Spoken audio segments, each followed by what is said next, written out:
ချစ်ချင်းရဲ့ပြစ်ကိုကြတော့သူဘလို့ပြောတော့တဏှာသင်္ကတိတာကန္တာသင်တိမနောမယပုထုတေဘုဒ္ဓဥပတာပင်တိတတ္တမတဏှာနာရောစီကြားမင်းတဲ့မနောမယစိတ်ကြောင့်ဖြစ်တဲ့ပုထုများစွာကုန်သောတဏှာသင်္ကတိတာချစ်ချင်းဆိုတဲ့အဆိုတဲ့အစေးတဲ့နဲ့ဂန္ဓာထုံးဖွဲ့ပြီးတော့ကန့်ညှိပြီးတော့နေကြတဲ့တတ္တဝါတွေအများကြီးရှိတယ်ချစ်ချင်းကိုသူကစိတ်ကြောင့်ဖြစ်တဲ့အရာလို့ပြောတယ်နော်မနောမယချစ်ချင်းဆိုတာစိတ်ကြောင့်ဖြစ်တယ်ဘလို့လေးဖြစ်တဲ့တုံးဆိုရင်တဏှာသင်္ကတိတာအဆိုတဲ့အစေးတဲ့နဲ့ကတ်ထားတယ်လို့မျိုးတခုကိုဘုံဘုံတို့ချစ်ခင်နှစ်သက်မိပြီးဆိုရင်ဒီအာယုံလေးကစိတ်ထဲမှာဘလို့ဖြစ်နေတော့ညှိနေတယ်ကတ်နေတယ်အဲ့ဒါကပဲဘုံဘုံတို့ရဲ့စိတ်ကိုဂန္ဓာဆိုတာအထုံးအဖွဲ့ပါနော်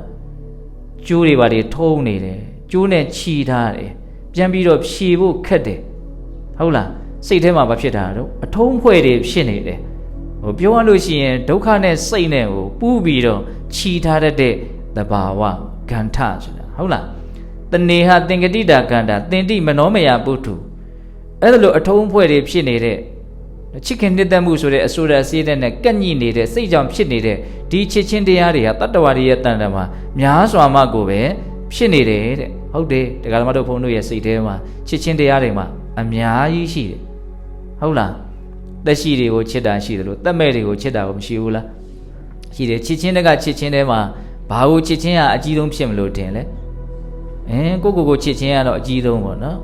ချစ်ချင်းဟာပူလောင်မှုဖြစ်စေတယ်အဲ့ဒါလို့ဆိုရင်ကိုချစ်တဲ့အချစ်ဟာလည်းအကြီးဆုံးဖြစ်တဲ့အတွက်ကြောင့်တစ်ချိန်မှာကိုချစ်တဲ့ချစ်ချင်းကပဲကိုအကြီးဆုံးရွှတ်မြိုက်လိုက်မယ်ဒါကိုလည်းမြင်ထားဖို့လိုတယ်နော်သူများကိုချစ်တဲ့အချစ်ကဒီလောက်ကြီးဒုက္ခမပေးဘူးဟုတ်လားကိုချစ်တဲ့အချစ်နဲ့စာရင်ပြောတာပေါ့လေဟုတ်လားအဲ့ဒါတစ်ချိန်ကျတော့ဒုက္ခပေးမှာနော်ဒါကိုမြင်ရမယ်ဟုတ်လားတဏှာသင်္ကတိတာကန္တာသင်တိမနောမယပုထုတေဘုဒ္ဓဥပတာပင်တိတေအဲ့ဒီချစ်ချင်းတရားတွေဟာတေဘုဒ္ဓဥပတပင်တိအဲ့ဒီချစ်ချင်းတရားတွေကအလွန်မှပြင်းပြင်းထန်ထန်ဘုဒ္ဓဆိုတာပြင်းပြင်းထန်ထန်နော်ဘာဖြစ်သေးတုံးဆိုတော့ဥပတပင်တိတဲ့ပူလောင်စေတယ်တဲ့ထက်ဝန်းကျင်ပူလောင်စေတယ်အပူတွေကြီးဝိုင်းနေတယ်လို့ပြောတာဥပတပင်တိဆိုတာအပူတွေဝိုင်းနေတာကိုပြောတာနော်ကိုဘဝကအပူတွေရဲ့ဂျားထဲမှာပဲရောက်သွားတယ်လို့ပြောတာ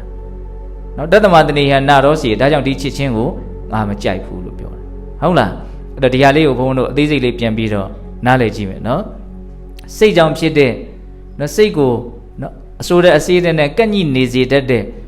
ထုံးဖွဲ့ထားတဲ့အထုံးဖွဲ့တစ်ခုလည်းဖြစ်နေတဲ့ဒီချစ်ချင်းတရားဟာတတ္တဝါတွေရဲ့တန်တမှာများစွာဖြစ်ပေါ်နေတယ်အဲ့ဒီချစ်ချင်းတရားဟာတတ္တဝါတွေကိုအလွန်အမင်းပူလောင်စေတယ်ပင်ပန်းစေတယ်ဒါကြောင့်ဒီချစ်ချင်းကိုငါမကြိုက်ဘူးလို့ပြောတာ